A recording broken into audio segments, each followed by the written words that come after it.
Bueno, muy buenos días para los que no me vieron hasta ahora. Vamos a esperar que la gente del Instagram se suba y después vamos a empezar esta máster.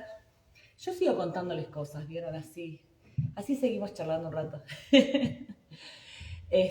Mientras vamos esperando que la gente del Instagram se sume, yo les voy contando que el milenio pasado se caracterizó por las investigaciones genéticas. O sea, qué pasa en nuestros genes, qué pasa en nuestra cabeza. Y este milenio se caracterizaron por la epigenética, es decir, por cómo influenciar en quiénes somos, cómo transformarnos, porque ya tenemos tantas respuestas, ya sabemos tantas cosas sobre cómo funcionamos, por qué es esto, por qué es aquello, pero seguimos circulando en el mismo lugar.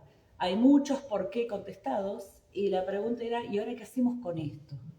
Porque los humanos somos complejos, somos difíciles, no somos tan fáciles como creemos y tenemos como personalidades superpuestas. El cuerpo tiene memorias y reglamentos propios, el subconsciente tiene memorias y reglamentos propios, la mente consciente hace lo suyo, funcionamos como un todo, pero como tenemos millones de años de evolución, no todo coordina con todo y no todo tiene la coherencia que creemos que tiene que tener. Por eso hoy la ciencia se puso muy fuerte a explicarnos no solo, a ver, cómo hacer cosas, sino decirnos qué es lo que está mal, qué es lo que es difícil, por qué no siempre lo que decimos es coherente, por qué nos recordamos, por qué nos traumamos, por qué del por qué, realmente en un esfuerzo de encontrar una forma de gestionarnos, porque la complejidad de quienes somos prácticamente se le fue de las manos. Así es fácil, prácticamente se le fue de las manos. Así que bueno, ya son las 19 horas, así que voy a empezar puntual porque paró la tormenta acá y no quiero que me agarre los rayos y los truenos y se corte la luz. Así que bueno, hacemos una raya a la intro y empecemos a hablar. Bienvenidos a la charla de terapias complementarias basadas en neurociencia y medicina ancestral. Voy a estar mirando un poco más arriba porque miro las dos cámaras, así que ténganme paciencia si no los miro a los ojos. Bien, hoy vamos a hablar mucho de ciencia y voy a hablarles un poquitito de qué nos plantea la ciencia y de por qué una terapia complementaria es necesaria acompañando cualquier proceso que ustedes hagan. Lo bueno de una terapia complementaria es que no contradice ni la medicina clásica ni nada que ustedes decidan o no hacer, no contradice la homeopatía, no contradice la ayurveda, no contradice nada, sino que ayuda a comprender y suma a los procesos personales. Porque lo que intenta hacer siempre esta terapia complementaria es volvernos al tono natural que cada uno de nosotros tiene. ¿Sí? Es decir, todos tenemos un tono de vida.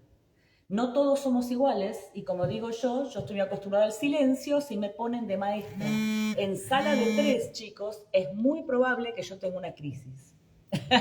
Porque 40 chicos gritando es mucho para mis oídos. Pero una maestra jardinera lo puede hacer. Un bombero puede saltar al fuego y probablemente yo piense 10 veces antes de saltar al fuego como un bombero y enfrentarme a esa realidad. No somos todos iguales, no tenemos el mismo umbral de vida, pero salirnos de ese umbral, ¿sí?, es aquel que nos enferma. ¿Qué significa esto? Y hoy voy a contarles, la charla de hoy tiene que ver con el mundo emocional, pero no vamos a hablar de qué es el amor, para qué sirve esto, no. Vamos a hablarles de cómo se construye la conciencia, algo bastante más complejo. Y vamos a hablar de cómo eso tiene directamente que ver con nuestra salud, con quiénes somos y con volver a estar sanos cuando no lo estamos. Pensemos en cómo funcionamos. Nosotros venimos a este mundo, obviamente, con cierto bagaje. No venimos como un cuadernito en blanco sin nada escrito. Hoy en día se habla de transgeneracional y se habla de epigenética en la ciencia. Es decir, que venimos con el cuaderno con un poco escrito. ¿Qué está escrito en ese cuaderno? A nosotros nos va a pasar lo mismo que le pasó a nuestro abuelo o nuestra abuela. ¿Sí? Ni vamos a repetir patrones, ni tenemos grabados sus acontecimientos. Lo que sí tenemos grabado es cómo ellos resolvieron el mundo que vivían, porque venimos programados al mundo como ellos vivieron, de parte de abuelos, bisabuelos, tatarabuelos y padres. Y si tuvimos padres adoptivos, también fuimos aprendiendo de ellos, no por genes, sino por aprendizaje. Entonces, nosotros venimos al mundo con cierta predisposición a resolver el mundo de cierta manera. ¿Eso qué significa en el mundo de la biología? Que hay personas que nacen regulando mejor el cortisol, hay personas que tienen mejor movimiento de dopamina, hay personas que manejan mejor la serotonina y hay personas que tienen falta de serotonina y tienen tendencia a la depresión. Hay personas que nacen con bajo nivel de cortisol en ciertas zonas del sistema nervioso que da predisposición al cáncer. Esto quiere decir que es verdad que venimos con un transgeneracional y que es biológico. Porque en el mundo de la sanación hay una tendencia de, yo creo en transgeneracional, pero no creo que puedo heredar una enfermedad. Claro, yo no heredo la enfermedad, heredo la forma de relacionarme con el mundo. Y todo es trabajable, eso es lo importante. Tenemos que conocernos para trabajar. No vamos a empezar ahí, vamos a empezar en qué nos pasa cuando estamos en la panza de nuestras mamás. Obviamente estamos muy protegidos, en la panza estamos súper protegidos, pero empezamos a construir nuestro mundo sensorial. ¿Qué tamaño tiene el cuerpo? ¿Cómo somos? Todo eso básico que es, qué son los movimientos, sentido vestibular, sentidos sinestésicos, se forma en la panza. Y después sigue formándose durante los primeros años de vida, hasta los 5, ¿sí? Pero además tenemos otros sentidos, todos los que ustedes conocen, y otros de los que no vamos a hablar para no volverlos locos con palabras técnicas, como las que usé recién, sentido vestibular, ¿sí? Que nos van formando como quienes somos. ¿Qué significa? Que nosotros hasta los 8 años aprendemos a través del mundo sensorial, es decir, siento y aprendo, experimento y aprendo. Me pasa algo y aprendo, me caigo al piso, aprendo lo que no tengo que hacer, me quemo como el fuego, aprendo que no tengo que tocarlo. Todo lo que me pasa adentro necesita del mundo sensorial. Los chicos son kinéticos, son todo cuerpo, toda sensación, toda vista, todo oído, todo palabra, todo hago una y otra vez. Nosotros, antes de esa edad, obedecemos órdenes, pero no las entendemos porque tenemos algo llamado neurona espejo que nos hace todo el tiempo participar del clan. Es decir, el adulto del clan me dice que sí y que no puedo en este mundo. ¿Sí? Obviamente muchos me dicen sí, pero le decís no toques el enchufe y lo primero que hace es tocar el enchufe, porque el chico es kinético. Si vos le decís algo que tiene cierta coherencia en su cabeza, te obedece. Y si no la tiene, va a tocar a ver por qué le estás diciendo eso. Y es real. Entonces, siempre recuerden que aprendemos a través de la experiencia. La experiencia son sensaciones, emociones, percepciones, ¿sí? Es sentir. Entonces, ¿qué importancia tiene el mundo emocional, el mundo sensorial? Todo, todo. ¿Sí? Nosotros nos construimos a través del mundo sensorial. Sentir lo que pudimos sentir, lo que pudimos experimentar y el bagaje transgeneracional o del pasado que traemos que nos predispone a sentir de cierta manera o vivir de cierta manera, que por supuesto puede cambiar los primeros 8 años de vida. Porque si vengo de un lugar muy estresado, con varias generaciones, no sé, de guerra, como me pasó a mí, pero después vengo a un mundo donde no hay guerras, obviamente yo cambié la percepción que yo tengo del mundo, porque en Argentina yo no pasé guerras como mi madre, mi padre, mis abuelos, mis bisabuelos, en la zona donde ellos vivían, ¿sí? Entonces, claro, sí podemos reaprender, seguir aprendiendo y cambiar quiénes somos. Pero el mundo emocional es la primer pauta de crecimiento, no es el intelecto. De hecho, hubo una moda en los años 95, 93, en donde se practicó mucho en Estados Unidos, esto de ponerle a los niños imágenes como de la Mona Lisa, de arte, hacerlos escuchar cosas re complejas, meterlos en imágenes muy complicadas, y estos niños de adulto tuvieron tendencia a la psicosis. No quiere decir que uno al niño no le aporte cultura o no le aporte experiencias buenas, pero el niño es kinético. Si además le aportamos buena música, si además le vamos enseñando imágenes artísticas, si además le agregamos, probablemente va a ser un niño muy culto. Si le enseñamos 2 idiomas, va a hablarlo. Pero si le quitamos el kinético en función del intelecto, nos enfermamos. Porque el intelecto se forma a través de las emociones, sensaciones y percepciones. Después de los 8 años, empezamos a tener ideas abstractas, o sea, podemos aprender lo que no vemos. Podemos aprender el concepto de ángel, el concepto de China, aunque nunca haya ido, ¿sí? Puedo aprender que, no sé, en Plutón pasa tal o cual cosa, aunque ni siquiera puedo imaginar cómo es otro planeta. De hecho, a esa edad tenemos como una necesidad de hacer cosas teóricas con la cabeza e imaginar historias e ideas, porque es cuanto más se desarrolla la idea. Ahora, ¿cuál es la característica de algo que aprendo en ideas y algo que aprendo emocionalmente? Si yo aprendo algo en ideas, se cambia fácil. Si yo a ustedes les dije, si a ustedes en el colegio les dijeron Plutón era un planeta gaseoso, por dar una idea de cuarto grado, y ahora les dicen, no, mentira, es un planeta que adentro es sólido, es muy fácil cambiar la idea. Le agrego algo durito adentro de la idea que tenía y lo cambio en segundos. Si me enseñaron a hacer algo muy teórico y ahora me dan una ecuación mejor, yo la cambio, no me pasa nada. Pero si yo aprendí algo emocional, algo sensorial, algo que tiene que ver con mi propia experiencia, requiere un montón de trabajo o experiencias emocionales nuevas, sensoriales y percepciones nuevas para poder ser cambiado. Por eso a veces yo puedo estar muy bien y un susto o un trauma muy potente me cambia toda la personalidad, porque es muy fuertemente emocional, ¿sí?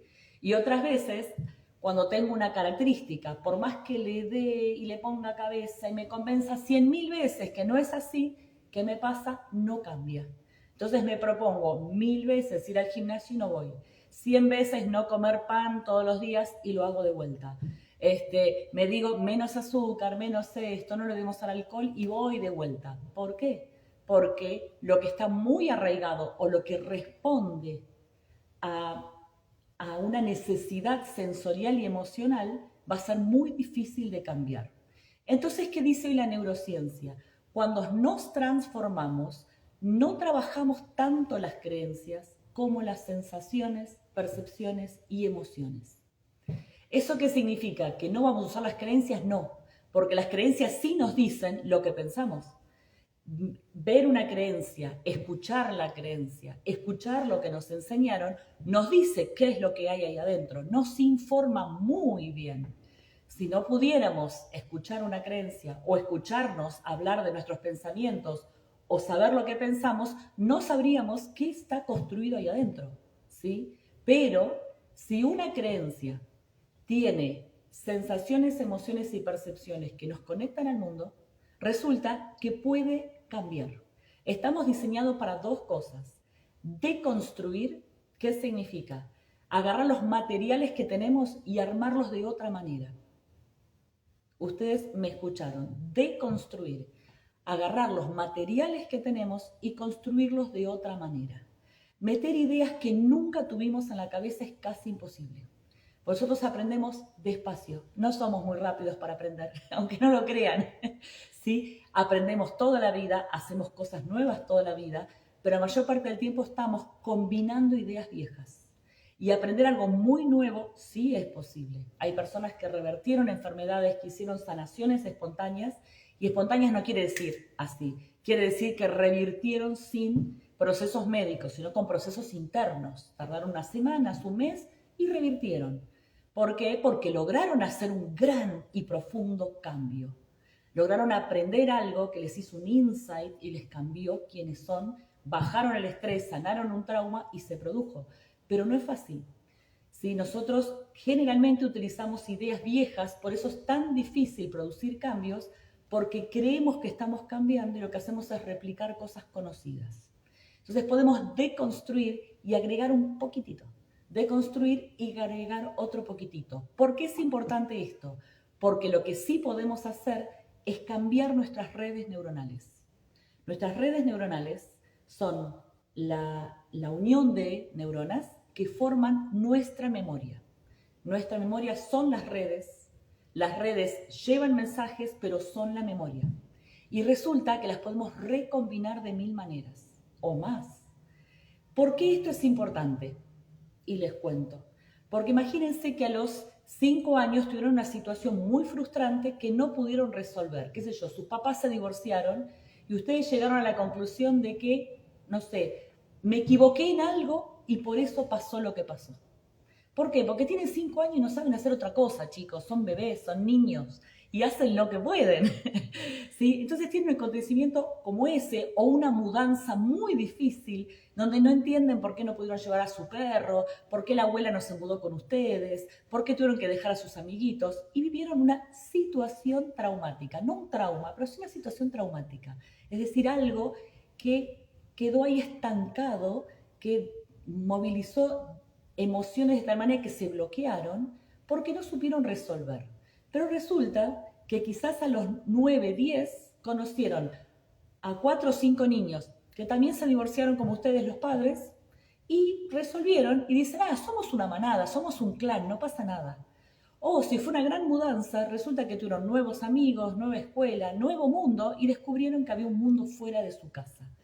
Y resolvieron, pero hay una red neuronal que se trabó y hay otra red que resolvió. Y hagamos de cuenta que después siguieron resolviendo nuevas cosas, nuevos cambios, les pasaron cosas buenas, aprendieron de otras personas, pero les puede pasar que si en función de lo que pasa en el entorno entran a una red, por ejemplo la red que pudo resolver, se van a sentir resolutivos.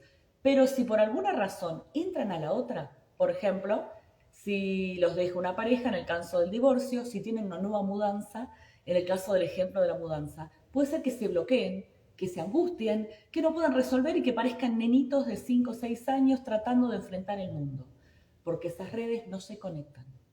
Entonces, la neurociencia nos dice, tenemos que aprender a reconectar el mundo de las redes, porque resulta que tenemos muchas respuestas, pero disociadas del lugar en donde las necesitamos. Chan.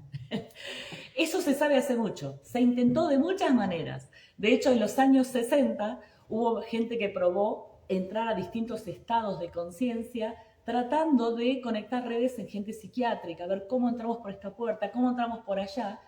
Bueno, lo que descubrimos fue que lo que mejor funciona son las meditaciones, las respiraciones y mover los estados de conciencia estando conscientes. ¿Sí? Yo sé que la hipnosis, no la hipnosis ericksoniana donde uno está consciente, sino la profunda, tiene grandes resultados en muchas cosas, pero la conciencia, estar presente en los procesos, es lo más efectivo de todo lo que hay. Porque la conciencia realmente modifica. En cambio, si yo trabajo en estado de inconsciencia, corro el riesgo de armar una red y que la otra que está bloqueada siga bloqueada y un día caigo de nuevo ahí adentro.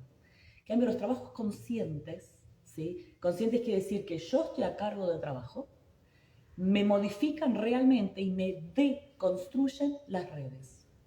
Ahora, otro trabajo muy importante es que no podemos desaprender. Yo sé que es una palabra que se usa mucho, pero nuestro sistema nunca desaprende, siempre evoluciona, supera lo anterior, ¿sí?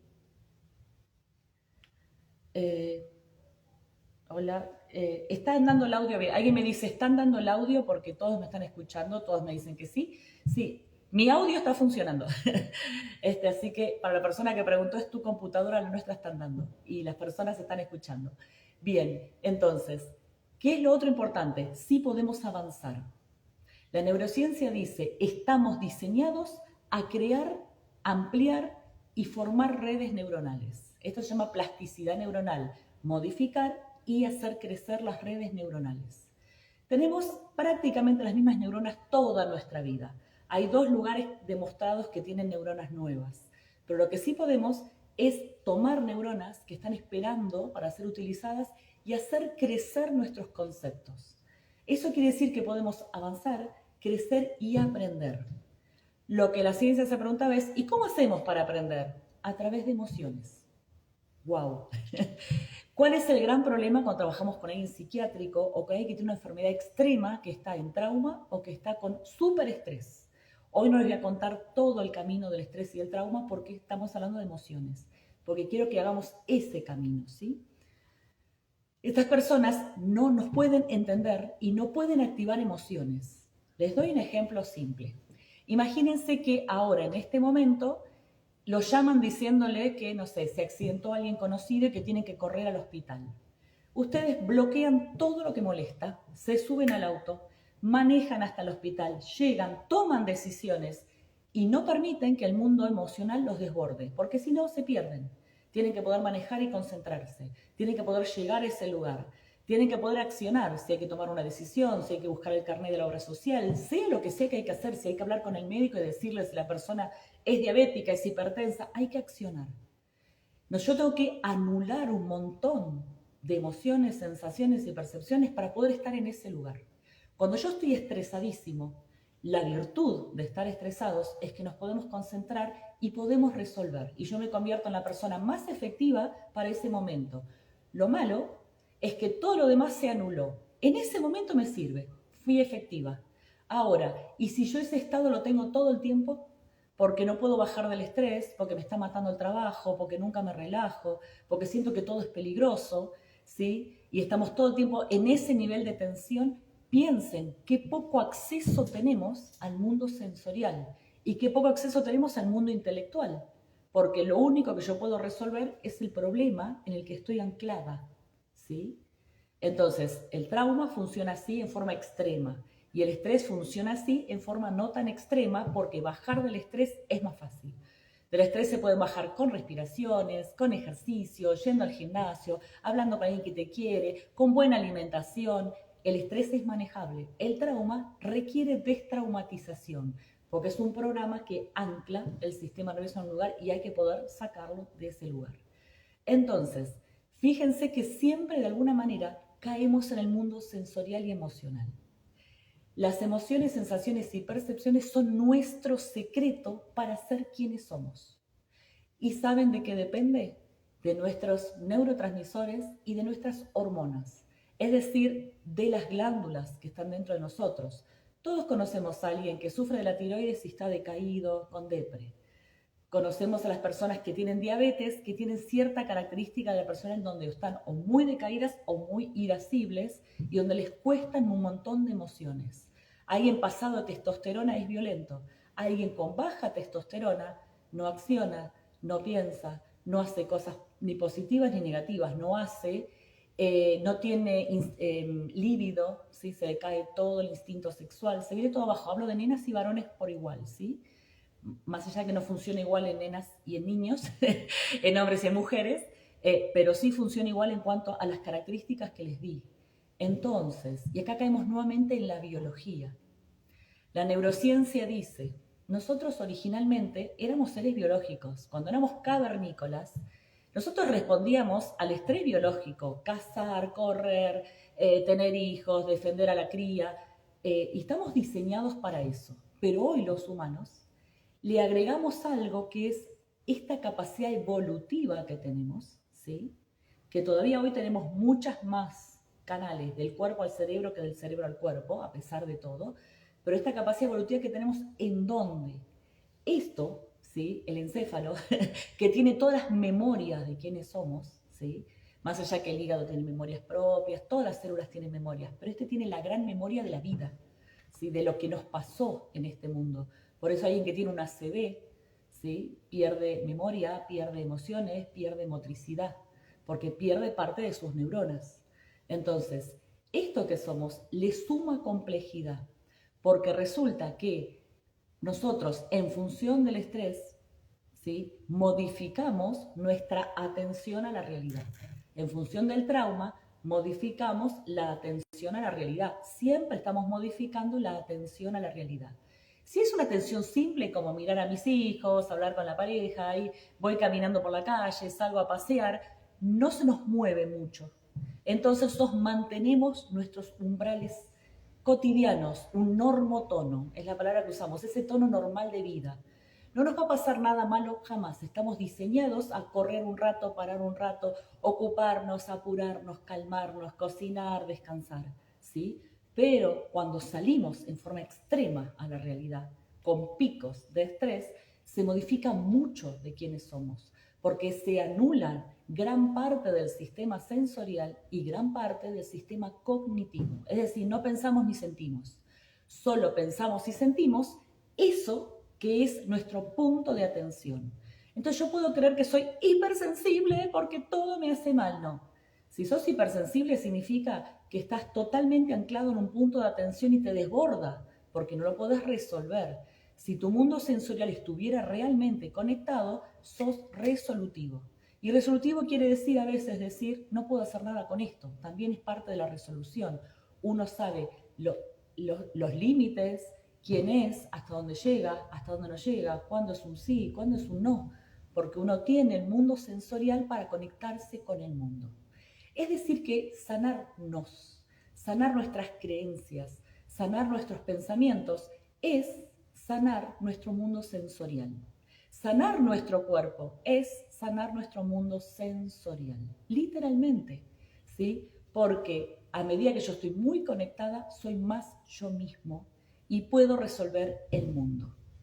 Esto, por supuesto, se maneja de muchas maneras, con tecnología, con técnicas, con alimentación, con ejercicios, porque como yo les decía, del cuerpo a la mente, como nosotros nacimos siendo un cuerpo, cuando éramos cavernícolas, cuando veníamos avanzando, cuando veníamos creciendo en este planeta, creamos muchas conexiones en el cuerpo y tenemos un sistema nervioso en el intestino y uno en el corazón que funcionan incluso si no está en la cabeza, estamos en coma, siguen funcionando. Si tenemos parálisis cerebral, sigue funcionando, ¿sí?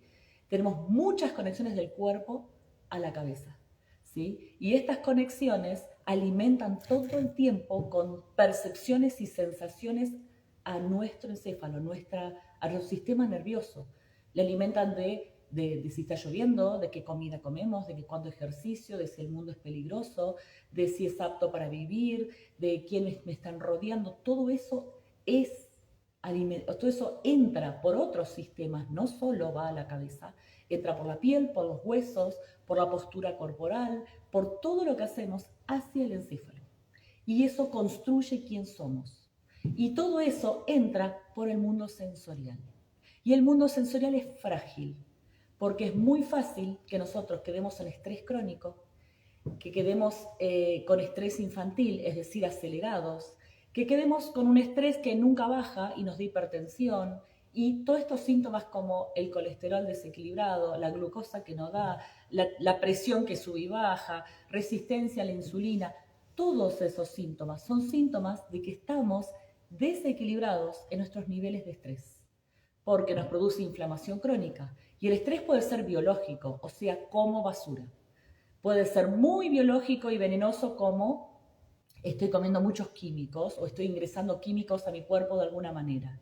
O puede ser psicológico, es decir, no resuelvo la realidad en la que vivo porque tengo anulada mi capacidad, mi acceso a mis memorias, al aprendizaje y a todo lo que podría vivir en este momento que me permite estar sano, ¿sí? Es decir, que hay que trabajar todo el sistema.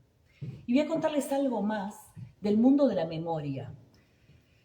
A mí me gusta porque hay una serie, no está en Netflix en ninguna de esas partes, por eso es difícil recomendar, que se llama Irracional, de una persona que es un psicólogo y trabaja con todos estos conceptos de nuestra mente es poco fiable. Chan. ¿Nunca les pasó de que van a contar algo y otra persona que vivió lo mismo cuenta otra cosa? ¿Sí? Saben que se hicieron cientos de experimentos para probar cuán poco fiable es la cabeza.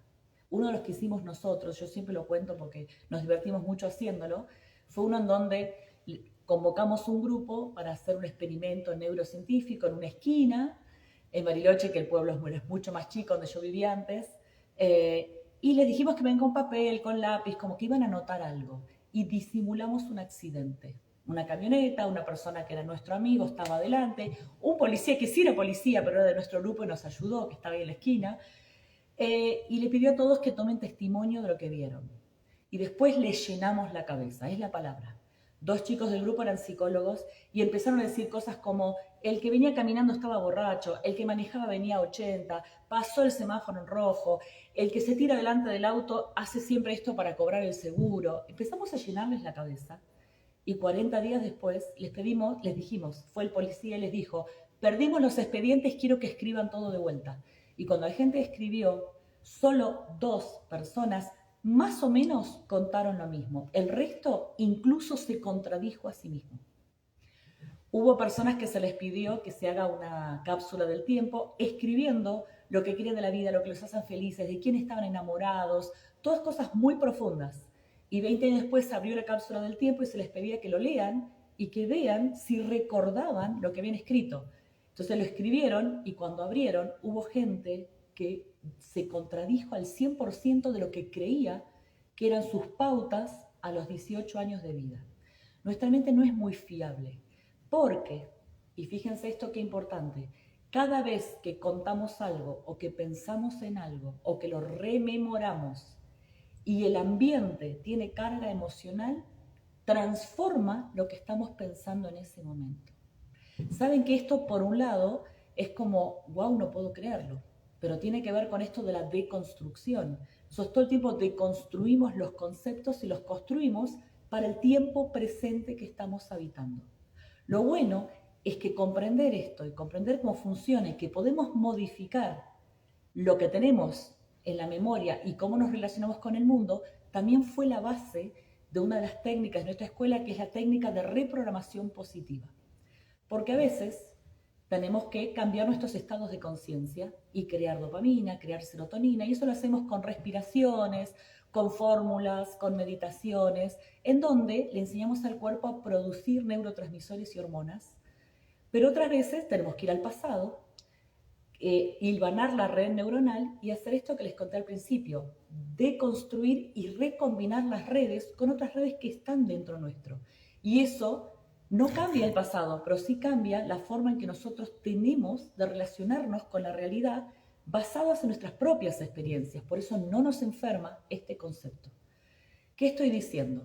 Que si ustedes entran en estado profundo de introspección y tienen una madre psicótica que los mató a golpes toda la vida y empiezan a decir, siento que el abrazo, siento que el abrazo, siento que el abrazo, lo más probable es que ustedes también tengan un brote psicótico pronto, porque están contradiciendo sus sistemas defensivos frente a alguien que fue violento. Pero si ustedes hicieron un trabajo de profunda introspección, entramos en onda Z, trabajamos adentro y yo les digo, ¿cómo resolverías esta situación con tu madre? Y ustedes de golpe descubren que pueden hacer esto, es decir, yo acepto que estaba enferma y que yo no era culpable de nada, pero sigo sin poder hablarle. Está bien, yo sé que no es tan amoroso ni tan cariñoso como el anterior, pero corresponde a la respuesta viable que su mente puede tener. Hacer un cambio como este puede hacer que tengan coraje de tener pareja, porque mientras crean que la persona que los ama y los cuida los va a golpear, es difícil que puedan tener pareja o hijos, ¿sí? O amigos cercanos, o amigas mujeres si fue madre. Quizás tengan todos amigos varones que no son la psicótica que les pegó, ¿se entiende? Entonces, pero si resuelven de una forma viable, van a ver que si ustedes dicen yo no tenía culpa de nada, ella estaba enferma y existen los no enfermos, eso les puede abrir la puerta a que se empiecen a relacionar con personas que no tengan los rasgos de su madre. Entonces lo que hacemos es transformarnos.